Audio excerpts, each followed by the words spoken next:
So, the time, it is almost here. It is almost that time for Final Fantasy VII, a game I am incredibly excited for. I'd say next to Cyberpunk 2077, this has probably been my most anticipated game of 2020. That and Ghost of Tsushima and Last of Us Part 2. There's a lot of games that are supposed to be coming out this year that I'm not too sure about anymore. Regardless of the games that are not coming out or may not be coming out this year, we are still getting Final Fantasy VII, and that is awesome to say. The reviews have rolled in, and generally they've been very favorable. I mean, you know, for the percentage that it does have, most games would kill to have a very high percentage like that when it comes to the Metacritic score. And when it comes to talking about Final Fantasy is one of those interesting series for me because I've never really had much exposure to the actual games themselves.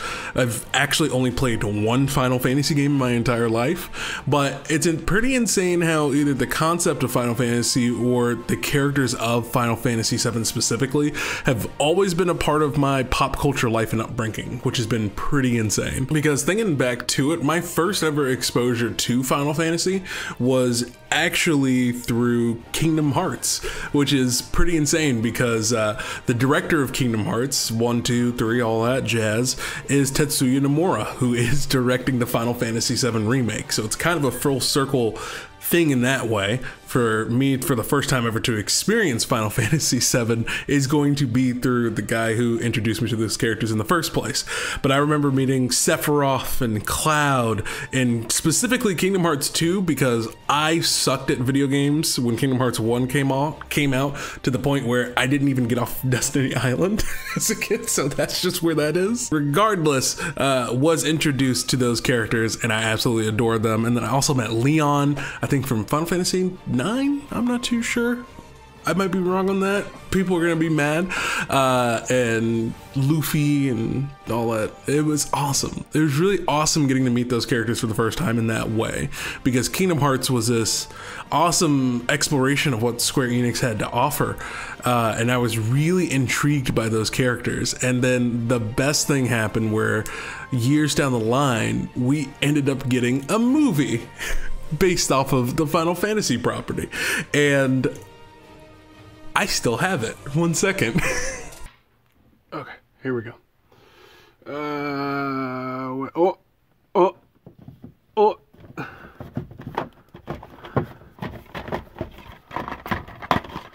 Boom.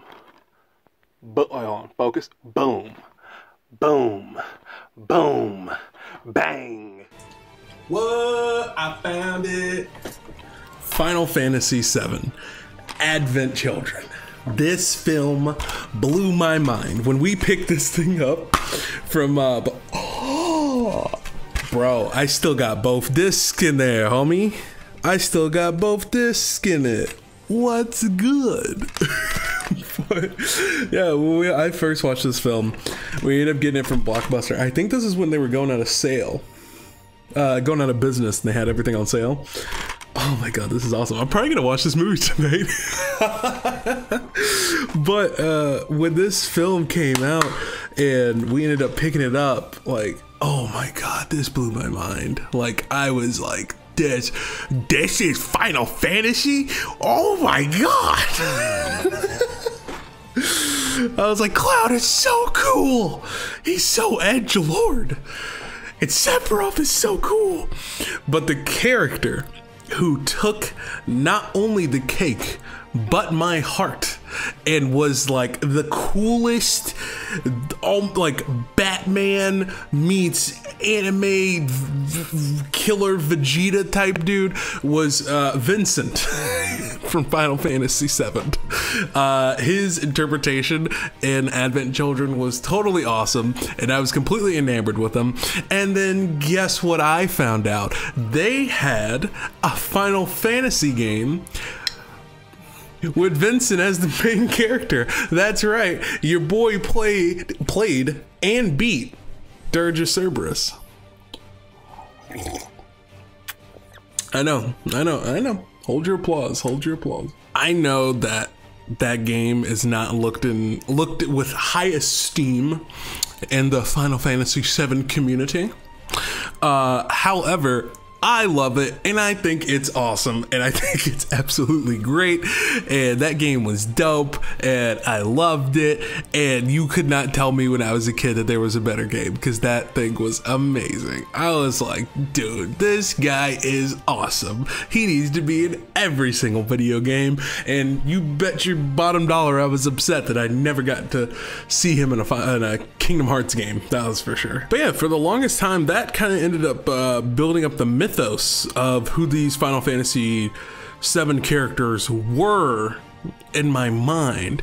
They were these cool edgelord, larger-than-life characters, and that was totally awesome. And of course, as time goes on, kind of like with you know, Star Wars and the idea of Luke, I'm your father, there's always going to be these iconic things that are part of pop culture that are always going to be spoilers abound and afoot, and affecting the people who have never seen them. So a lot of Final Fantasy VII has been spoiled for me, unfortunately, just because there's a lot of stuff inside of Final Fantasy VII that is a big part of anime pop culture, JRPG pop culture.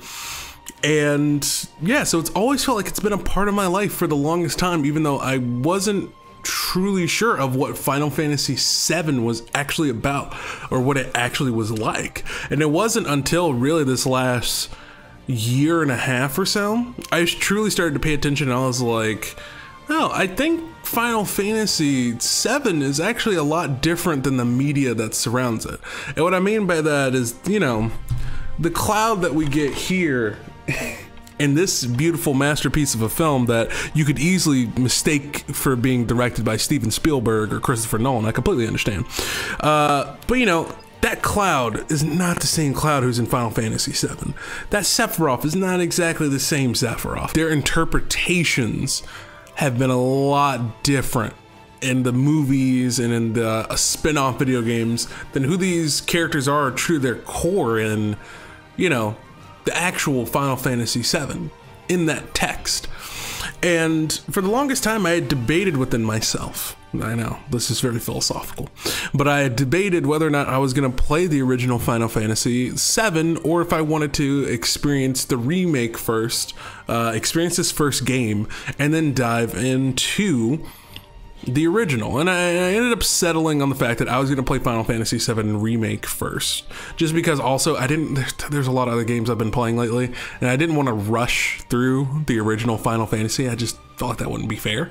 So I'm gonna play the remake, and I'm gonna get introduced to this, another interpretation of the original, and I think it's gonna be this interesting introduction because I wanna see to a certain degree what other people saw in the original Final Fantasy VII that came out the year of my birth. So yeah, we are intrinsically, Final Fantasy VII and I are intrinsically tied together since my birth. But yeah, I want to experience, you know, for that first time, sort of like what other people experience, that shock and awe of playing Final Fantasy VII, but in my own way and with this remake, and give that experience. And I can understand that, you know, this is not going to be a one-for-one retelling of the original. They're going to take liberties, they're going to make changes, and they're going to try different things, and I completely understand that. And then afterwards, I am still going to go back and play the original. But this journey's been a long time coming for me, and like I said, it wasn't until the last year and a half I really truly wanted to get to understand these characters and who they actually were in the original, and what these characters meant to people since 1997. I just really wanted to delve into that, and that's what I have been doing. And I really got a glimpse of how different Cloud's personification is in other media as compared to the original when I played the demo for Final Fantasy VII Remake. When I was playing the demo, I was like, man, this guy is grounded, he's a bit complex, so is Barrett, you know, even though he's got that very stereotypical voice, his motivations are very complex, and their character interactions are very complex, and they really are gonna have to face the consequences of their actions, and I find that very, very interesting. So, but like I said, it's been a long time coming, especially for me when it comes to actually playing RPGs and strategy games. Recently, my first introduction to Japanese turn-based combat, even in general, was actually with Persona 5. That was the first time I really branched out and tried something different. And then on top of that, recently in the last couple weeks, I got a Nintendo Switch, and then I started playing Fire Emblem Three Houses, and I am addicted to that game. It is totally awesome.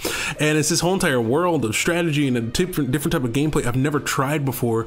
And I think it really did take playing these games to open my eyes to, like, dude, there are so many games that impact you like The Last of Us, or impact you like all these other story-driven narrative games that you like, but they just have different gameplay, but they're still going to hit you just as much emotionally, and you're still going to love these characters and the worlds that are built and presented and put in front of you.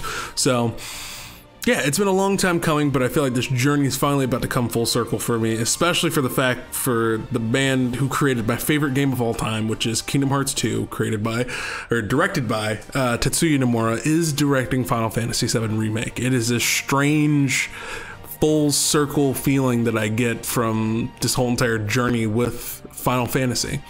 And yeah, before I signed off, I did want to talk about the one Final Fantasy game that I have played. I really don't count Dirge of Cerberus, or at least I think a lot of people would count Dirge of Cerberus. It's really not a Final Fantasy game, man. It's really not. I guess you can say I played 2 if you want to count that, but really, even I wouldn't count that. And you know what? I defend this game I haven't played in 15 years or whatever. But the game that I have played, it was gifted to me, I think for my birthday, possibly. I can't remember for which one it was. But it's Final Fantasy XV, which was originally going to be directed by Tetsuya Nomura. Wow, he's connected to everything. Regardless, that game was the first Final Fantasy game I played, and that was really what started me on the journey of appreciating what this franchise meant to people, because I know Final Fantasy XV is a very controversial game. And remember, I played this game at release, so I got vanilla Final Fantasy 15, okay? So I put up with a lot of stuff back in the day, but original Final Fantasy 15 is still one of those games that holds a very special place in my heart. It's actually one of my favorite games of all time. I absolutely adore those characters: Noctis, Gladiolus, Ignis, Prompto. I love every single one of those characters and the journey they went on, and the ending to that game is my favorite ending to a video game ever. Ever. Bold words, but I stand by it. I adore Final Fantasy 15, its characters, its world, its lore, all of that. And that's coming from the perspective, and I felt that way after I beat vanilla FF15. I absolutely adored it.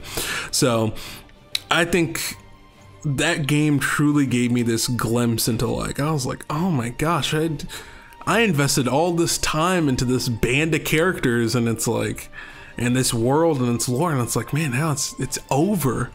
But I love this journey that I was able to take with all of these characters. It almost reminded me of the ending of Samurai Champloo. That's how that same similar feeling is what I got from playing Final Fantasy 15. And it really sparked this idea within me. I was like, man, I want to experience what these other Final Fantasy games have been like for other people, because what I experienced, other people have been going through for decades, and this is what people experience with Final Fantasy VII for the first time. This feeling of, oh my god, I didn't know I could get invested in these characters like this, and I felt the same exact type of way. I know a lot of people like to poop all over that game and give it a lot of crap, but hey, it is a Final Fantasy for newcomers and first time or old fans and newcomers, and however they put it in the title screen. And it really was my first Final Fantasy game, and it's had a lasting impact on me and is always going to be one of my favorite games of all time. And Final Fantasy is a very interesting franchise, because over the course of when I started playing Final Fantasy 15, I followed all these other YouTubers and all these other personalities also like Final Fantasy, and I was like, man, this franchise really is special, and how many people it's able to bring together. And even though the fan base is gonna have its qualms, it's gonna have its quarrels, it's incredible that each one of these individual games have brought a different set of people together to enjoy them and love them. So I think that's absolutely fantastic, and I thoroughly enjoy it. But with that being said, guys, let me know what you think of everything I've talked about today, whether it's, you know, Advent Children, whether it's Dirge Cerberus, or the original Final Fantasy VII Crisis Core. Come on, let me know in the comment sections down below, and let's get excited for Final Fantasy VII Remake, because here's the thing, even if it does suck, you still have the original. With that being said, guys, thank you so much for watching. I've been Daniel, and don't forget to get geeky.